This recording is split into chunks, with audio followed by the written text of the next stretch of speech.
introduce all three, and then we're going to call on them to just take a few minutes and share their respective stories, their path to becoming an entrepreneur, and a little bit about what their company and what they're working on now.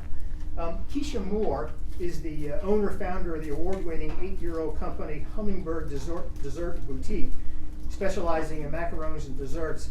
Keisha's got a degree in food and beverage management and hospitality supervision with over 20 years of experience in the food service industry. She is passionate about business and entrepreneurship. She believes in drawing out the best in people and creating opportunities for the underserved.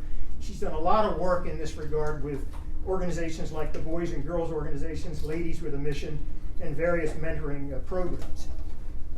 Hamilton Perkins founded the Hamilton Perkins Collection, which is an independent brand that designs and produces unique and award-winning bags and accessories made from upcycled materials.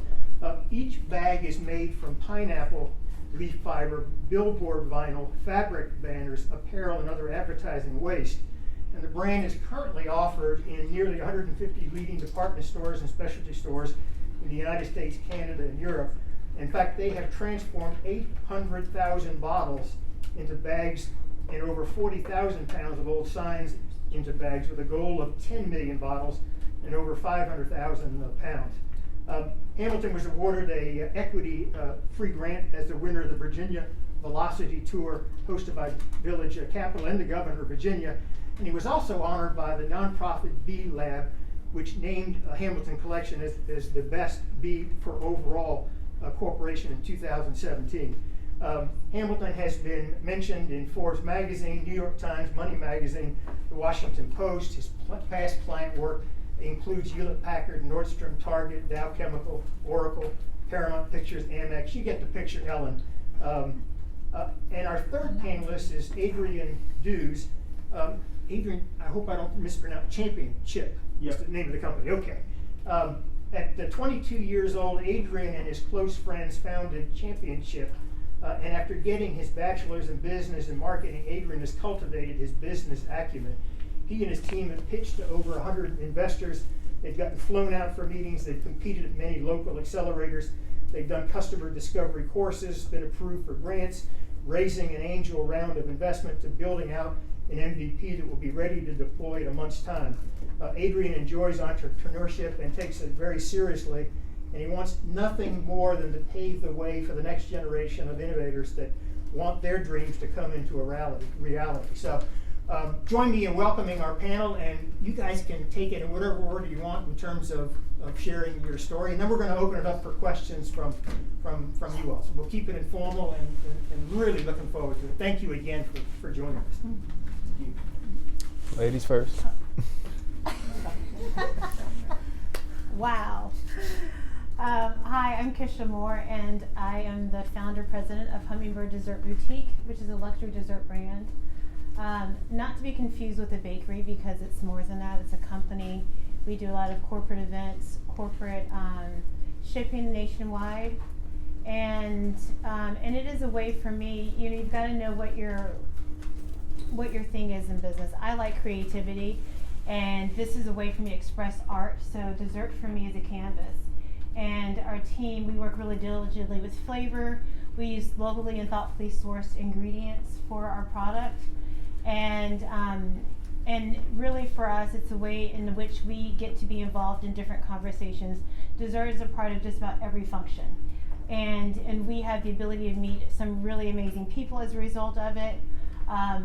Get to really involved in the community as a result of it. You know, we have a brick and mortar as well as our e-commerce platform online. And it's amazing when you're in business. And I would say that when you're best in class, and that's not said with any kind of like pride, it's just said because it is a work to be in that place, and it's something you have to maintain all the time. But what it does is it allows our company to make a huge impact, not just locally within our city and in our region, but I've had the privilege of speaking at other panels, working with, you know, 2 administrations, Republican and Democratic, because business is around regardless of who is in office, and that's something important for every business owner and entrepreneur to know, and that our voice is important and the lives that we touch are important. Mentoring young entrepreneurs and other people who are in business is important to us. It's something that we are heavily involved in and have done since the beginning of the company. My goal is to expand the business through the nation. We have plans to open up 6 other stores nationwide, and also to expand globally within the next 10 years. That's my whole snippet. When you guys ask questions, we'll get more into it. I'm not gonna, yeah. All right. I'm Adrian Dews, Jr., CEO and co-founder of Championship, and basically we're an online casino platform. So how many of you all heard of FanDuel, DraftKings, right? All right, cool. So if I were to put out terminology like parlays, straight bets, money lines, how many people understand what that means? Okay, see how the hands went down a little bit? So basically what we do, we're bridging the gap between novice and expert gamblers. So if I were to ask you the same question, like, hey, I want to bet, Joe, I want to bet you $50 that the Lakers are going to beat your Heat tomorrow night, how many people understand that terminology? A little bit more hands? Okay, great. So that's basically what the problem that we're trying to solve is that there's a lot of novice bettors that want to get into the gambling industry, but they don't want to go through the pester of understanding how certain terminology works. They have to either lose money to understand the platform, or they have to do a lot of research, and that takes time. So just being an entrepreneur, basically, I started my first business when I was 17. I made like a clothing business, but I saw the margins. I didn't have the capital to really distribute as much shirts as I wanted to. So later on, I got my bachelor's degree in business and marketing, and then it dawned on me when I was at work one time, I was working at Steel maybe 72 hours a week, and I was a full-time student, so it was really difficult, stressful time. And I went to the bathroom one day, and I heard two fellows talking amongst themselves, talking about that they were going to stay at the job for like 20 years or so. And that came out to me like, I'm like, I don't think I want to be here for 20 years. So I went back to my station, and I was thinking of every single problem that I could possibly solve. And sports betting came out to me because in 2019, when I thought of this idea, it wasn't legalized here in Virginia yet, but I did some extensive research on it, and it was looking like it was going to get legalized in a couple of years. So I'm like, okay, let me hop on this now before everybody tries to get on the wave. And then I came to find out that there wasn't a head-to-head concept. There wasn't a peer-to-peer concept. It was more so expert-driven. So that just made it even more of an opportunity and segue for me to kind of reconvene with some of my friends and try to figure out who had the skill set in order to make this come into reality. So at first it was like a think tank of 20 people at college, and we conducted these meetings maybe five times a week. And then as time went on, we kind of like cut out some of the people that didn't really have the value at that given time, like their skill set didn't align with our goals, and then it kind of withered down to about 5 people. And that's one of my co-founders right there, Lana Coleman. So she's our COO. And another thing that I would recommend if you're starting a tech company, to definitely have somebody that's well-versed in tech. So I'm really fortunate to actually have a CTO who's had the background in building out applications, building out websites, and understanding all that complex terminology when we have meetings and discourse with different tech companies, based out in India or even in domestically in the US. So that helps a lot. And I guess, one of the hardest things I would say for me is understanding that there's not multiple me's. And basically in layman terms, everybody's not going to put the work in your business as you would, because it's not, like, I'm not going to say it's not their child, but they're not you. They're not going to operate the same way that you do. So that's a little bit of things off the top of my head. Hope that gives some value. So my name's Hamilton Perkins. I'm the founder of Hamilton Perkins Collection. We make upcycled bags from pineapple leaf fiber, billboard, old apparel, plastic bottles, a little bit of everything. I'm an entrepreneur. I've been my background, I came from retail, so I've always been a kid that loved stores and creativity, and always like daydreamed about like being a designer, I guess. But found that my path would be a little bit different. I worked in banking for about 6.5 years. Worked in 8 out of 10 lines of business. Got a chance to travel a little bit through getting an MBA at William & Mary. Got a chance to go to China and go to Europe and consult over there and learn about entrepreneurship on an international level.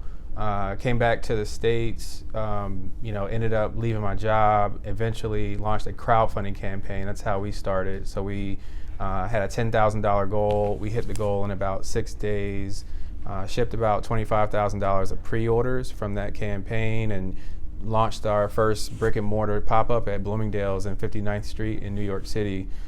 We did a series of pop-ups at Bloomingdale's in their Soho location, 59th Street location, and along the way, started getting involved with the startup and somewhat of the tech scene a bit, bouncing around to pitch competitions and raising capital from investors and learning the ropes, and eventually got a small seed round closed and began to build. So took a trip to Haiti, where one of our factories and one of our suppliers were based at the time. Got a chance to go on a delegation trip that was pretty much life-changing. I mean, just got a chance to tour the artisan sector, and got to stand in the largest landfill in the Caribbean. Now, when I was 14 years old, I asked my mom, why don't more people recycle? That was like my thought process. So like seeing it come full circle like years later, to kind of like see that there's companies that's like their sole mission, and there's like a human element, there's an impact element, and that's what I observed there. It was very intense, but nevertheless came back to the States. I was really energized again and started selling into stores. So took advantage of trade shows. There's shows all over the country for the type of products that we make. These are the products that we make, and the way it works is you show up with a sample. So I can show up with one bag at a time, one sample, and something called a line sheet, and I present that to a buyer, and the buyer can make a decision and say, oh, this is a great concept, or I'll pass, let me get back to you next season. So it took us a little bit of time to get some adoption, but at a point we probably started picking up about 10 retail accounts roughly for every show that we would go to. So we would go to New York, we'd go to Vegas, LA, Atlanta, Orlando. These are kind of some of the hubs. There's even a couple here that come here a couple times. I don't know if they're still around, but fast forward, being in proximity is like very, it rubs off on you, I guess is the only way I can put it.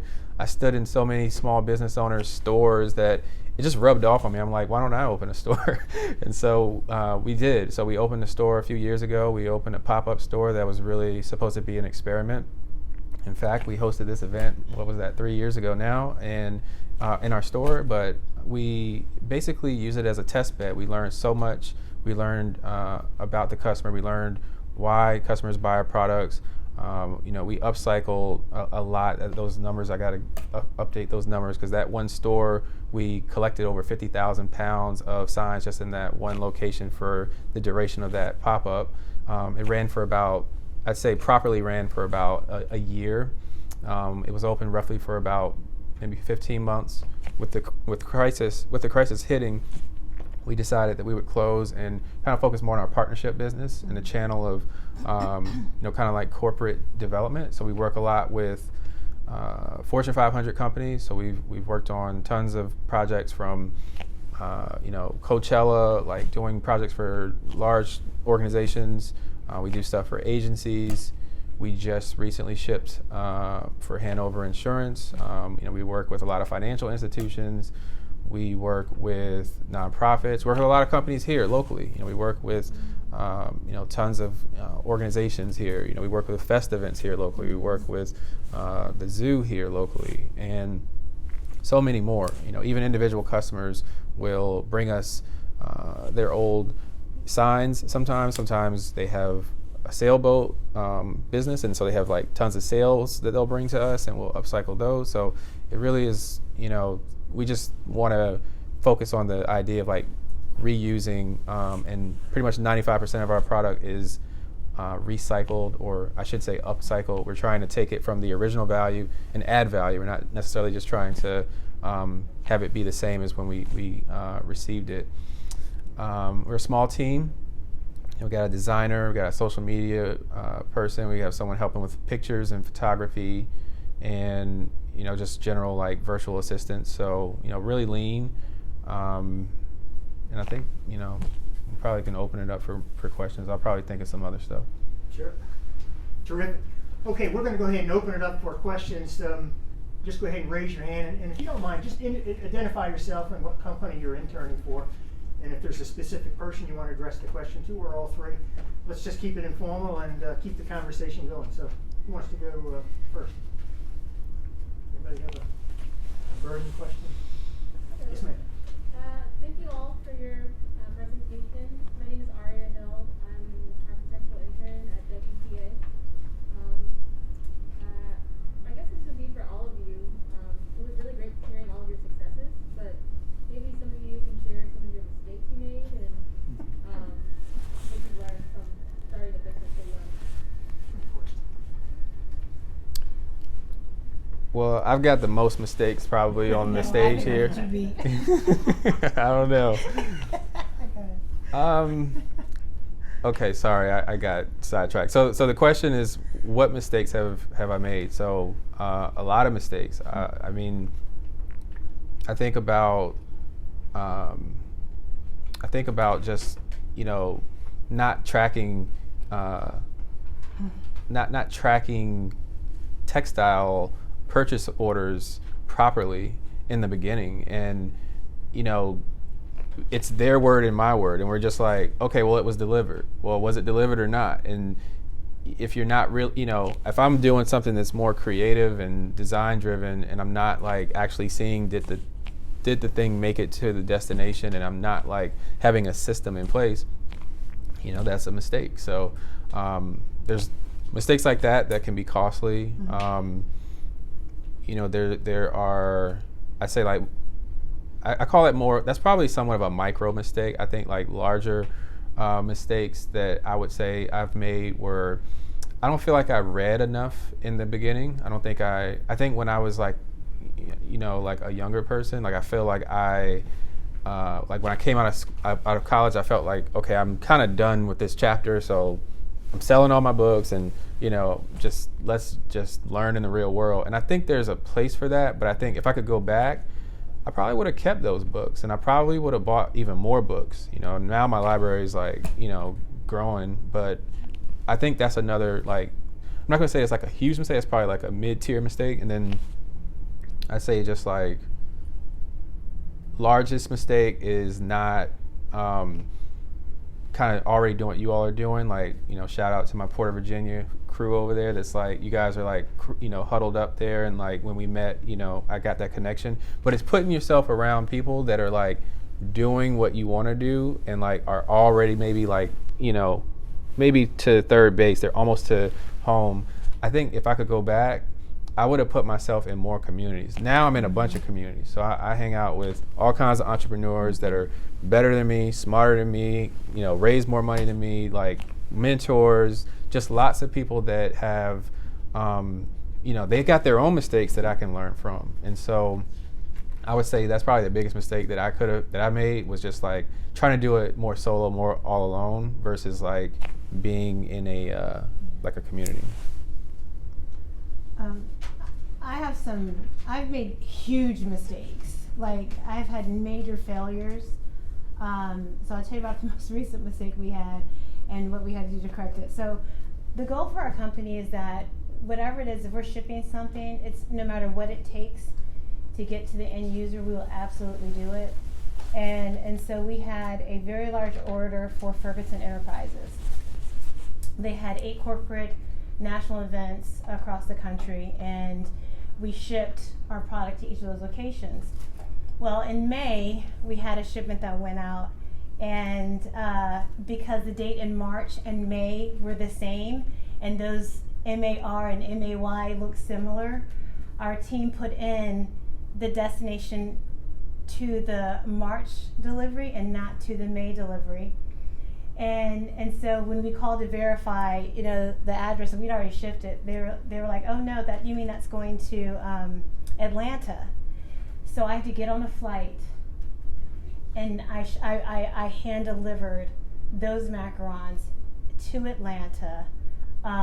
And actually, let me back up. We were actually on our way to Florida, and I had to fly up to Atlanta to drop this off. So that's one mistake that we were able to recover, but they happen. And what I tell my team is that if you're not making a mistake, we're not learning, we're not growing, and you're not doing something.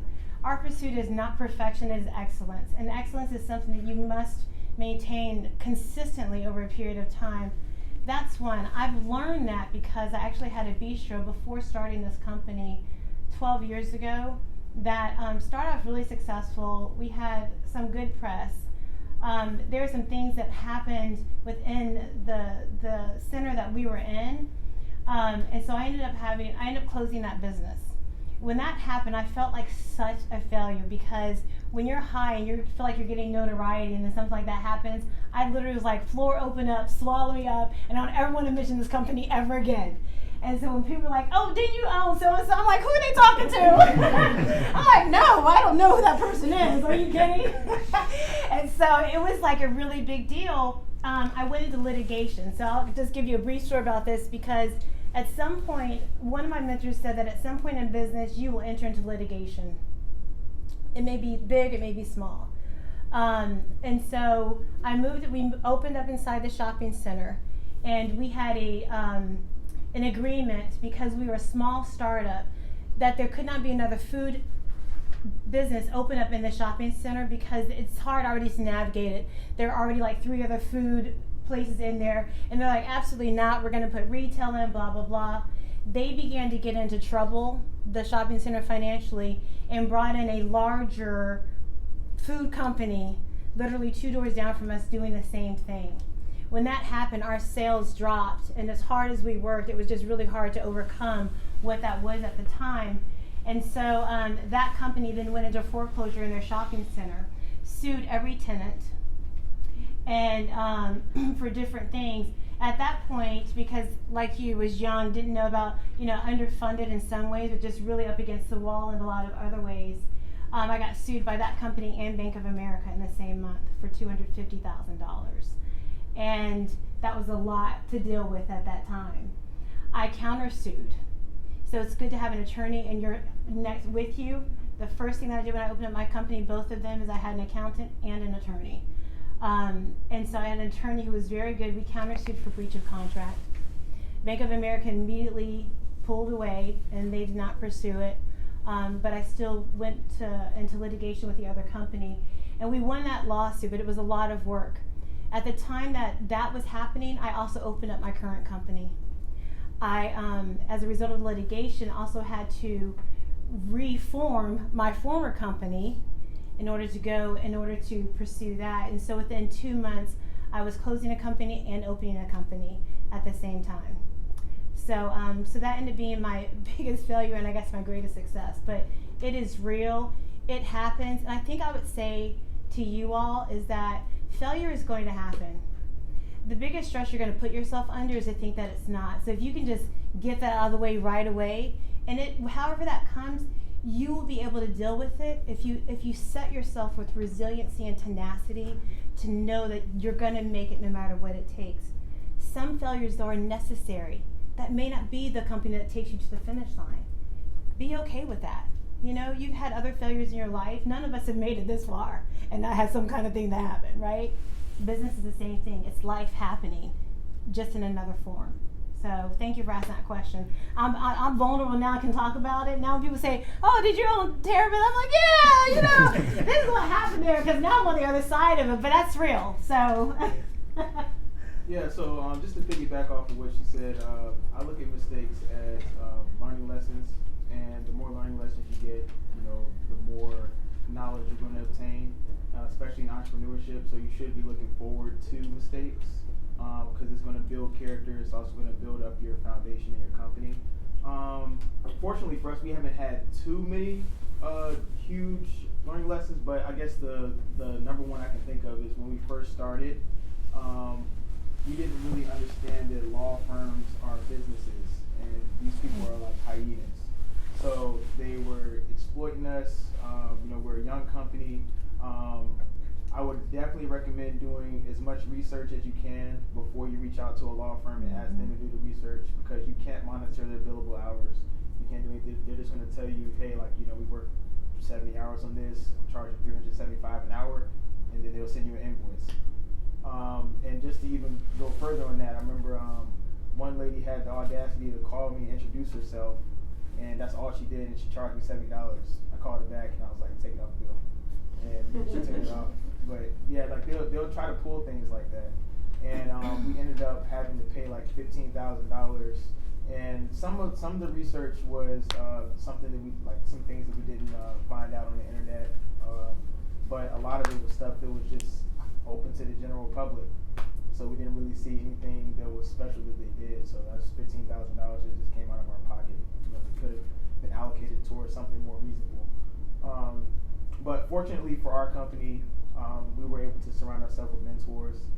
One of our main mentors came from Norfolk State University, and we joined many accelerator programs. So we built long-lasting relationships with these people. We contact them every other week, and we just, well, not just recently, but we've been in 757 Startup Studios. I don't know if you all know them, but we've been with their program for about I want to say 8 months now, and they've just brought forth many people that complement our company's weaknesses, and that in turn helps mitigate just the being able to encounter issues in the future. So being able to talk with a lot of entrepreneurs that's had their companies acquired, they're at a certain level where they've gone through a lot of adversity. They've had a lot of shortcomings, and being around people like that, you're able to learn basically everything you need to know not to do. So that in turn helps save you a lot of money, save you a lot of time, and it can also in turn, we were in a customer discovery program, and a lot of companies that attended that program had their ideas either validated or invalidated based on what the customer wanted. So some of the companies the customer may not see as something that's valuable, and some others they'll see something that's valuable. So that saves you a lot of money, a lot of time, and stress. But as far as learning lessons, I believe that's as far as I can go. Other questions? Let me go ahead and pop one out. What do y'all enjoy most about entrepreneurship, and what do you find hardest?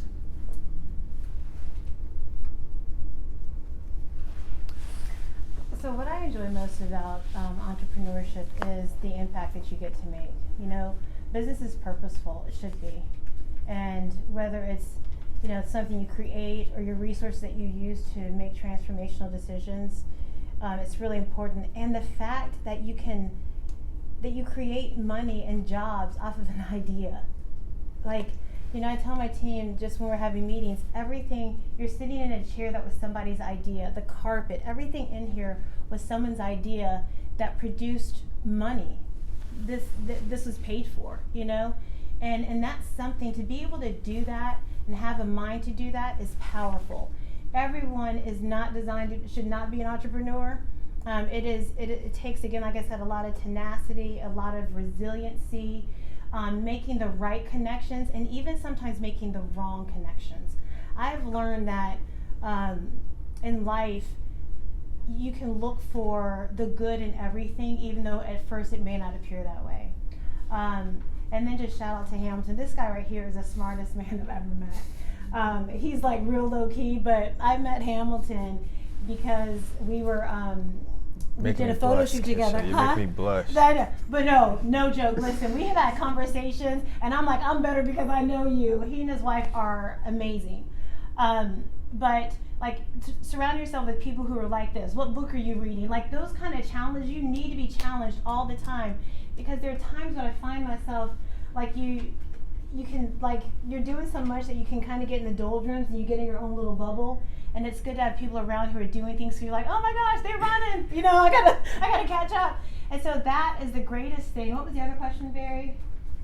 The other part of that question? What do you find hardest? What I find hardest? Hardest is taxes. It's fair. Okay, so I have this like running joke. I have mentors, just like I'm sure most of us up here.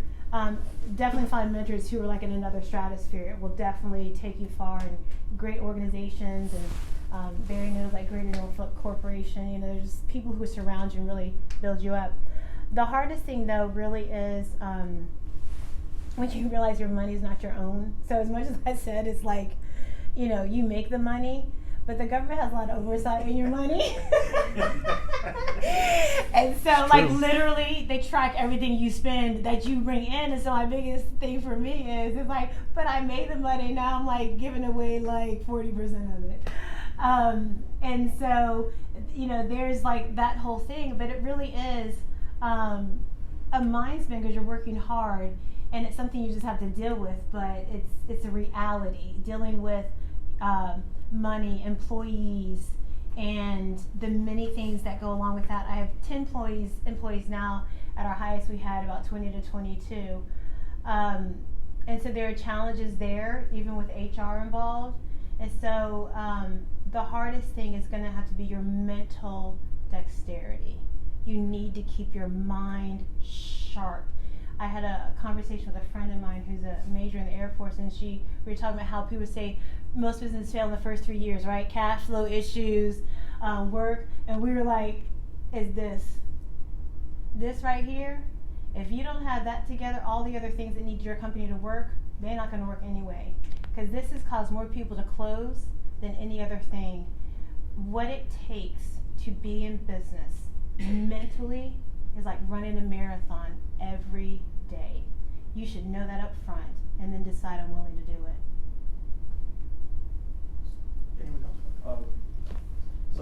I guess like one of the most exciting things of entrepreneurship is knowing that there's so many different companies out there. You know, you can go from oxygen in a bottle to somebody just selling ice and making $3 million a year off of selling ice.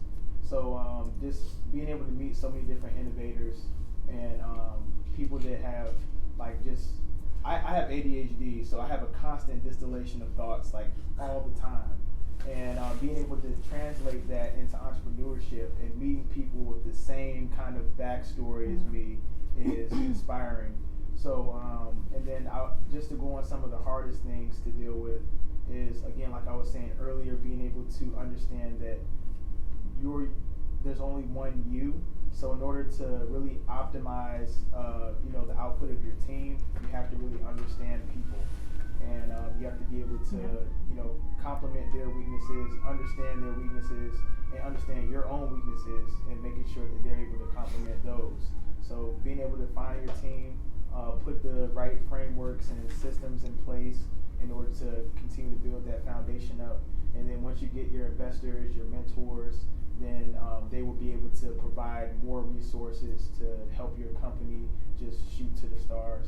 So like even in terms of just like the camaraderie at different like events, like black tie events, going to entrepreneurial showcases, and being able to meet certain people there, just so you can be able to obtain more knowledge from all these different entrepreneurs. Everyone's path is different, and I think that's one of the main kind of lessons that you have to learn. You can't really compare yourself to other people, but you can learn from their mistakes, and I feel like that's like one of the most valuable lessons that you can learn.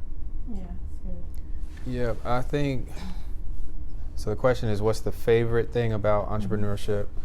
I think the coolest thing is that you get in this business what you become. So even to what Kisha's saying about like your mindset, it's like, I think back on our Kickstarter campaign, it was 150 orders, and that seemed like just, it could have been 1 million to me, because it was just like 150 people literally that I didn't know had like bought this product that I designed. And so then the next kind of big thing, there was an order from I think I mentioned it about for Coachella, and that was like, it's been a few years, so I'm trying to remember, but I want to say it was like at least 3,000 orders, and it took 3 factories to get the order across the finish line. But each time, it was like I had to kind of raise my level of personal development to be able to handle it. Ellen calls or emails. It didn't even look real when it came in our contact form. It says, hey, we want to order over 35,000 bags from you guys. And I'm just like, my lip is on the floor. I'm trying to get it up.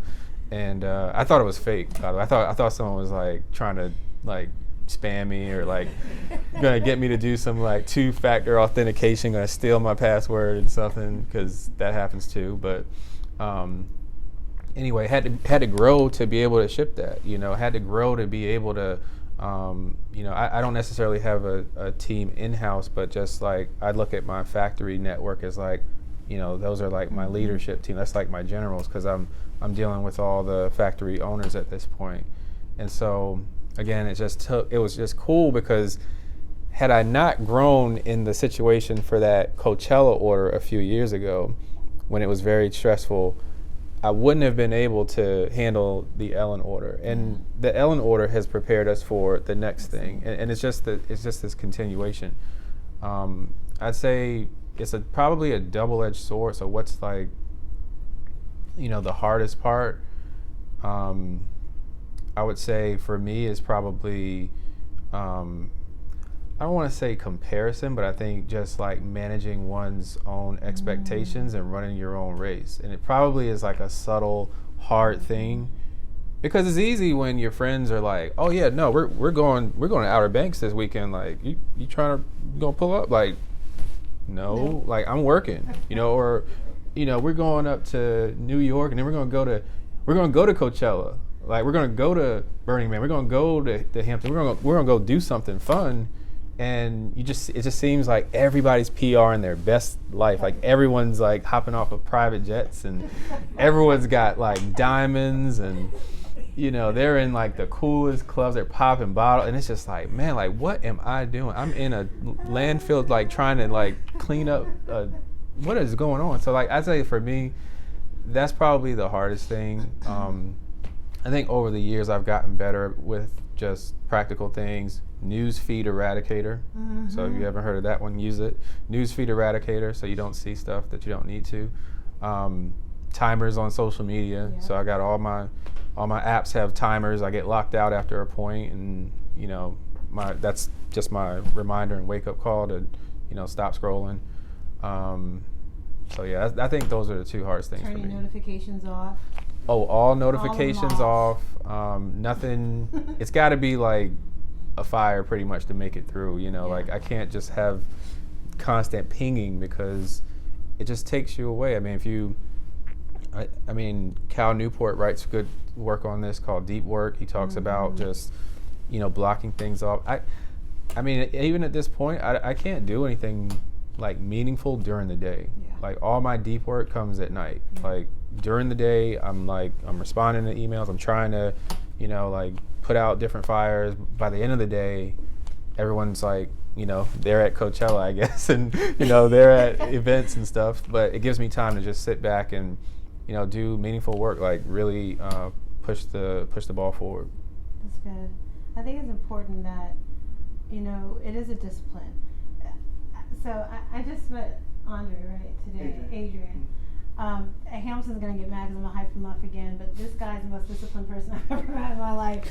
I've learned, like, just to be very dedicated about and governing your time, but still getting stuff done. And it's good to know that somebody does that. I'm not necessarily wired like that, but when I see it, it's helped me as a business owner know to say no to things that are necessary. My no is somebody else's yes. And that could be another business that's similar to mine. We can't do that, but I can refer you to so-and-so, and they can handle it for you. But turning the notifications off forces you to go in and engage it. So you'll need to like really look at your distractions and the things that eat your time to maximize your best. Who here has ever played on a team, like a sports team? Okay, same kind of discipline. right? So I think that sometimes, like you're saying, the falsehood on social media is like everybody's out playing, like all the business owners are really doing that. I'm thinking the real business owners they're not doing that. I haven't met one business owner I know. My friends that have multi-million-dollar companies and so on, they're still putting in the work. Now they have time that they play, but it's still it's discipline time. Like it's time that they've set aside. So, but if you've been on a team, the discipline is going to be the really an important thing. Yeah, and I'm even going to piggyback off of what she just said. Just being as intentional as you can be. Because if you were at the forefront of your company, if you're in the C-suite of the company, then anyone else that follows suit is going to want their life to be better if they're going to end up following you. So just an example of that, we had a presentation that was built for 5 people. It was like I think like a 16, 17-minute presentation. And our mentor said that only one of you has to do the presentation. And we learned about this, maybe, it was last minute. So I had to allocate 80 hours just to understand the presentation like the back of my own hand. And, there was times, it's like 3 in the morning and you're studying, and it got to the point where, like, I'm losing my voice just talking to myself over recording myself say the speech. But it's those times that are needed because, like, once you get that win, it feels so much better because you know where you came from. Yeah. You know how much work it took, like when people weren't there looking at what you're doing. So just being intentional is extremely important in any kind of business venture. That's good. Other questions? Yes, ma'am. So my name is Jasmine, and I'm an accounting intern at Wall Einhorn Insurancer. And I was just wondering, I know you just mentioned your no's are someone else's yeses. I was just wondering if you can think of a time. I bet there has been times that you've been told no, or people have like shut down like your ideas that you were planning on creating to a company, and what happened after that. So one of my mentors is, and I'm sharing these things with you just because I think it's important to share our accomplishments so you know where you need to go, right? So one of my mentors is actually the top pastry chef in the world, Antonio Bashor. And he and I were having a conversation one day, and I said, this is many years ago, when I first met him. He was like, how do you have a shop and you only sell dessert? Because most dessert places have some kind of anchor that's food, right? And he's like, are you sure you're going to make it? I was like, I'm going to make it. I was like, this is what I believe is going to work. And he says, I look forward to seeing how that goes. And so over the years, just keeping in touch and him looking at stuff on Instagram, he is amazed by that. Someone else's doubt in you does not dictate where you're going. I think Hamilton said it. Your race is your own. It's good to have wisdom from people, but I knew that there's certain things in my company that are necessary, and so we're closed on Sunday and Monday. People are like, you should be open 7 days a week. If you're open 7 days a week, you make more money. I said, no, our customers know if they don't come in on Saturday, they have to come back on Tuesday. We just train that because for us, knowing what it is that we need to do, and part of just how I built the team, I needed my team to all have a day off, the same days off. I don't want my phone necessarily ringing because at some point, no matter how high up you get, your phone's gonna ring. And so I need everybody to be off. And so for us to all to get a complete rest, so we show up at our best. And so those were all things that people were like, it's not gonna work.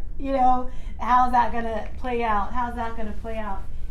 It's because it's how you design your company with the wisdom that people give you. I believe that you should work smarter and not harder. I've seen people burn out over some dream that they thought they wanted, and then they get to retirement, they can't even enjoy it. I don't want to be that person. I don't want my team to be that person.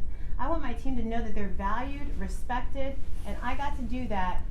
Every time somebody doubts something, I'm kind of like the kid that's like, well, this is what we're going to go out and do, So, but yeah, it's kind of my story about the no's and it's not going to work. But again, remember, I've had some failures, but that wasn't part of the no's.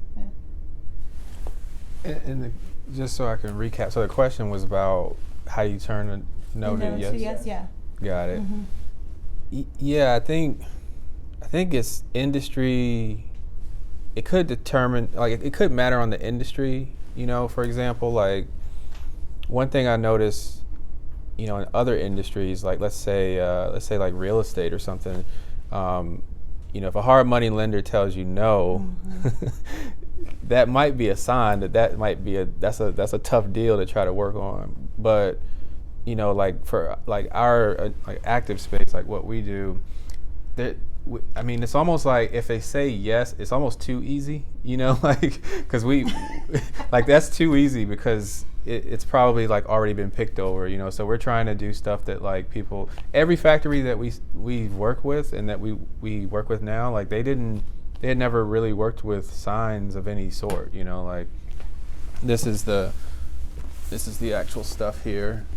So I mean, they're like, well, we can't sew it, you know. It's not the needle's not going to work with it, and you know, I just said, well, let's just try, and if it isn't, then we'll send you something else. But I think just you have to be willing to overcome an objection, I guess. You know, I think about a lot of like events or opportunities where, you know, I'm trying to maybe I want to be there at the event. You know, I still do live events. I'm a big fan of live events. You know, I haven't been out like probably since like a couple years, just with everything going on.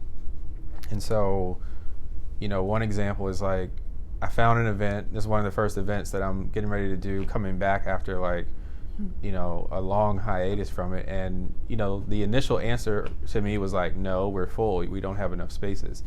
But I just kind of stayed persistent. I just said, well, okay, could you put me on a waiting list? You know, if there's someone, you know, drops out and, you know, they're not able to show up, like, let me know. I'll come out.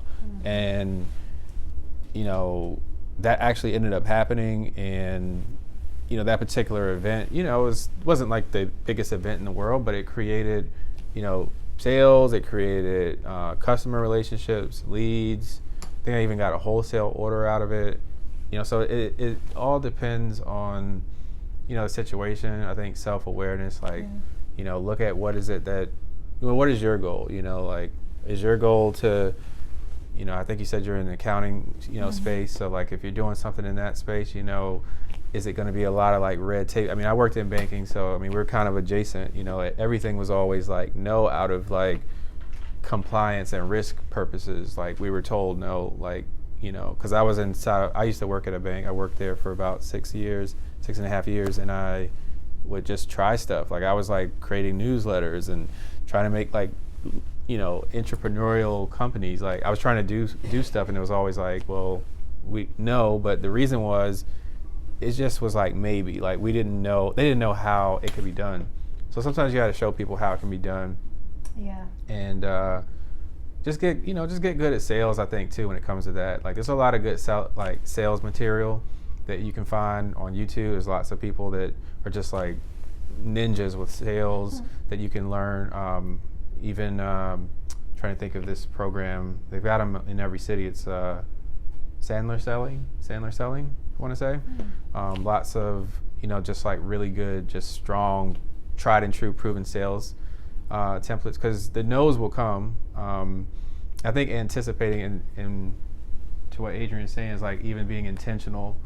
So knowing that it's going to be a no, you know, knowing the prospect's going to say maybe, knowing they're going to say I need approval, knowing they're going to say it's too expensive, knowing whatever that objection is going to be, and then already having your rebuttal ready. You know, I know you think it's too expensive, but it's actually not. This is the price point. Or I know you need approval, so what do you think that person's going to need to make a decision? Or, you know, just anticipation, but being intentional too. That's good. Right. And I don't know about you all, but no's drive me and my team.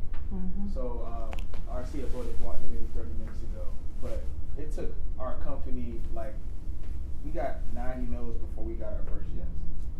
So we had to be able to see what skills we had to add to our repertoire in order to make our pitch or whatever compelling to the investors to be able to invest in the company, and put ourselves in front of the right people. You know, just getting comfortable with being uncomfortable, and you know, not so much taking the no's personally, but taking them as like learning lessons, like I was saying before, so that we can just continue to like refine our business model and build that, have some of that character development that I was speaking of. So no's are a good thing if you look at them as a sort of like a motivation. Like, why does this person say no? What can I put? How can I bridge the gap? That basically, a lot of people are stuck around their own fantasies. So our world may be different from theirs. Our vision may be, just like specific to us, and they might not be able to kind of see the same vision that we can. But we have to sort of kind of bring them into our reality by either communicating properly, negotiating, building those skill sets up so that they can be able to see our vision. And sometimes they're a little bit too late, and then that's when we get to say, hey, too bad. Like, you could have got paid out, $2 million if you would have put money in at first, but now later on, they get to miss out on that opportunity. So that's how I see it. There's a good book out called, it's by Chris Voss. It's called Negotiate as If Your Life Depends on It. Oh. Did you read that one? No, but I've read Never Split the Difference. That one's good too. I can only imagine that's got to be really good. So it's similar, and his book, and his quote is, "No means go." Give them the background on who Chris Voss is. Chris Voss was an FBI hostage negotiator, pretty well known. The book, for me, was a game changer. So again, negotiate as if your life depends on it. And what's really cool about it is that he has some really neat nuances in there. To say like you're negotiating and someone's like, oh, it's going to be $150,000. He's like always come back with like $147,038. Yep. Because it throws our brains off, and people are like, what? Like, what just happened? But it's a good book. You guys get to add to your reading list. We've got time for maybe one more question. Yeah. Yeah, I heard you guys mention that sometimes along the path of entrepreneurship, people don't really believe in you, or they may have different suggestions for what you guys do. In your own experiences, when did you know you were on the path to where your heart wanted to go and where you wanted to be, 5 to 10 years from now? I couldn't sleep at night. That was mine. Like, I was trying to like kind of follow this like plan that was like handed to me, I went to school, I studied, I tried, I got this job at a bank. I was like doing pretty good, relatively good. And I didn't see a way for me to ever become CEO of that company. Like, I just wasn't really a way. Like, I think if I was lucky, I don't even think I could have made it into the C-suite, like, in a reasonable amount of time, because, and going back to the nose, it's like, it's like the background, and like, you didn't go here, you didn't do this and that, and I got to this point where I had been working so much on, my business, my dream on the side, and it's like, someone says, what is it, like, wages will make you a living, but, profits will make you a fortune, and it's like, I couldn't sleep. Like, I literally was just up at night, and the way it just worked out, just by God's grace, it was like just perfect timing. I had a product, had people that wanted it, collected almost $50,000 in like 45 days from pre-orders and grants and all kinds of things that, just made it just a no-brainer for me, because I knew in 12 months, like, what I was gonna make was just, it couldn't compare. It gave me a way to like have a run rate in my mind, coming from you all's world. You all are always talking about what's the run rate gonna be, and what are the projections and this stuff. So it's like, I just looked at it, I say from a, intuitive. I'm an ENFJ, so that's my Myers-Briggs, and I'm a D on the DISC assessment. So I know myself. I know that I need to be. I'm partial, I think, but I'm a feeler too. I'm very like in the middle. So I just knew at that point, like, it was just like one night in particular, I was just up. So that's how I knew. So I'm actually a ENTJ. ENTJ. Yeah. All right. Well, So, shout out to the E's and the. Right. So I'm a thinker and intuitive as well, but mainly I'm obsessed with winning in the process of winning, and I feel like I'll do anything it takes in order to be in that top 1%, where I know I'm doing what 99% of people aren't doing. So I'm always trying to figure out, hey, how can I get uncomfortable to the point where that specific scenario doesn't feel uncomfortable with me anymore, and then I move to the next scenario. So now I'm adding all of these different, skills and circumstances that I can just operate as if it's second nature to me. So I feel like that, helps the business and it helps the people around me, just as much. I'm an ENFJ. Are you really? Yep. Oh, really? And I'm a D. And if you're into Enneagrams, I'm an 8 with a wing 7. So does anybody know the Enneagram? Okay. I'm not familiar with that one. So that's like high competitive. I'm the one that's gonna like challenge challengers. Got it. For me, how I knew that this was it, I stayed up all night, but there was a synergy about what was happening. It was like, like you reverberate at a higher frequency. It was just that things came together. The work was there, the contractors were there, things just fell into place in a very necessary way. Beyond that, I stay challenged. Like this business, it's not like I go home and be like, woo, that was a piece of cake today. I'm just gonna sip this margarita and we're gonna have a good time tomorrow. I know that this is working. I'm challenged every day. I love it. I thrive on it. I wake up and like, this is it. There's something new, something that needs to be readjusted or recreated or another adaptation. There's change happening because change is an ongoing thing. If you open a business and be like, I just want to be like this, I don't want anything to happen, be careful with that.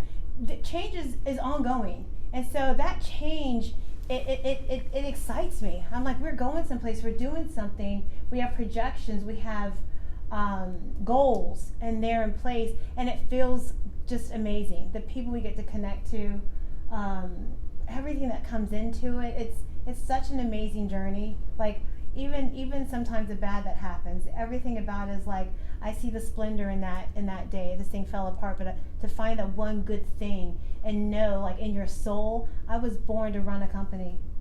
I just thought of going to work someplace right now. I've worked for myself for 12 years and provided an income for other employees. The thought of doing anything else right now is so beyond me. I would completely fall apart. I'm like, look, check me in someplace. If I've gotta do that, it doesn't mean that I won't work with companies.